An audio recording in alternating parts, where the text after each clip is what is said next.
Now, what have been those either one or maybe two canonical books that have brought you to study literature and culture that have made you approach this area of studies that you are in? What Whoa. are those authors or maybe even books that you can think and say, oh, this certainly is the one? And that Wow. maybe we can share our enthusiasm with our listeners Wow. and Wow. class. That Who one book. starts? That is such a good one, Rodrigo, and Yes. practically That's a impossible to be curveball answered. It Then is question. totally it is. perfect. Yeah. I will tell I would you say whatever my research director would say, that's the greatest novel, right? At that yes particular at moment. that moment. Yes. Wow. I'm gonna start and I'm Go Mhm. gonna ahead. tell Go you ahead. why the reason why I started doing the research that working on. And the book is called uh, uh, I forgot the name. Um I was gonna say Un Asesino Solitario, but that's a book that Un Asesino Solitario is a book by Elmer Mendoza, a book that I love very much and I've studied very much closely. But the one that I was trying to think of is Rodolfo Sigli, Ensayo de un Crimen. Ensayo de un Crimen. Ensayo de un Crimen is, it has been considered the first detective fiction written in Mexican literature. Uh, and to me, when I read that book, it has all the uh, fancy air time of Mexico City during the late 20s, 30s. Um, Very elegant and sophistication. Um, but it has that twist of suspense and a thriller book. No? That's why I got interested in this type of literature of detective fiction. So how about you guys? What was your Not my area of expertise, Rodrigo, but thanks to you and thanks to Dr. George Cole as well, who run this journal called Dura, which is one of the most respected crime fiction academic magazines in the country. And I would say, and I will be with you in this one, Rodrigo, Balas de Plata is one that I enjoyed a lot from because I Elmer love Mendoza? being able to listen to the internal monologues of the different characters, once again following the line of investigation.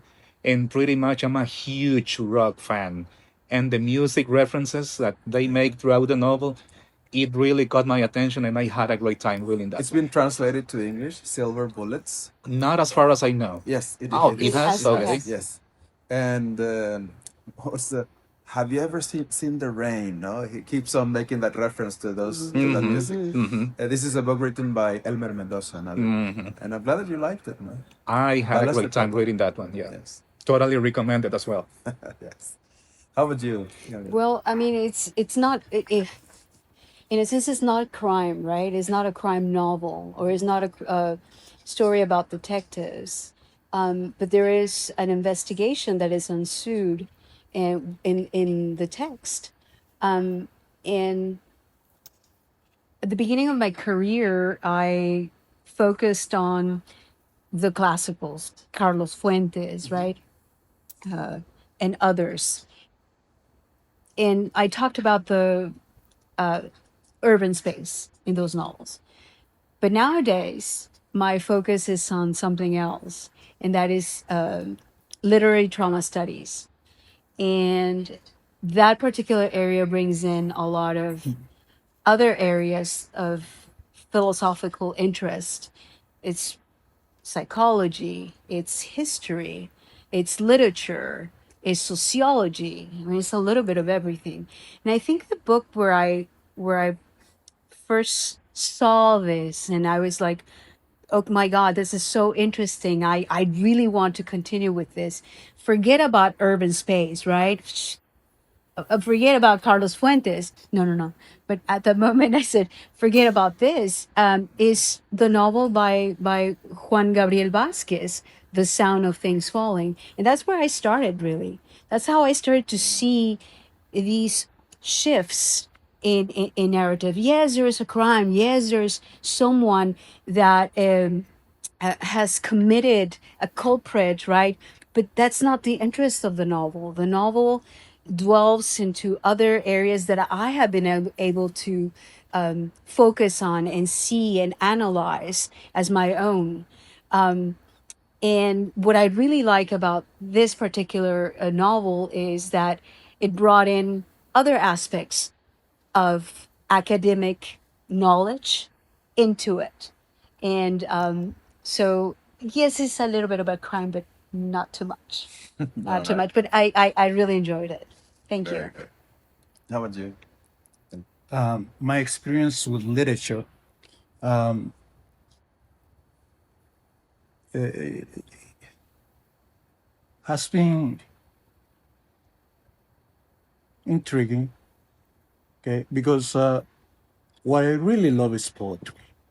Okay, I love poetry. Since I was a little kid, I started not only reading but writing poetry.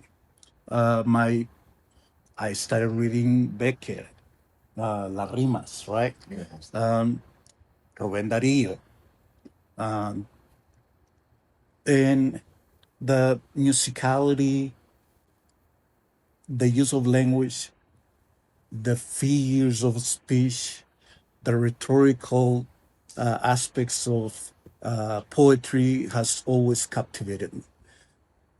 Nonetheless, what I do not and I will not analyze poetry. It's too personal. Every person reacts to poetry differently. But when it comes to fiction, fiction is a work, a mechanical work. I had the opportunity to talk to Sergio Ramirez. Sergio Ramirez is a Nicaraguan writer, famous. He has had great success. He received the Premio Cervantes de Literatura, which is the equivalent of the Nobel Prize.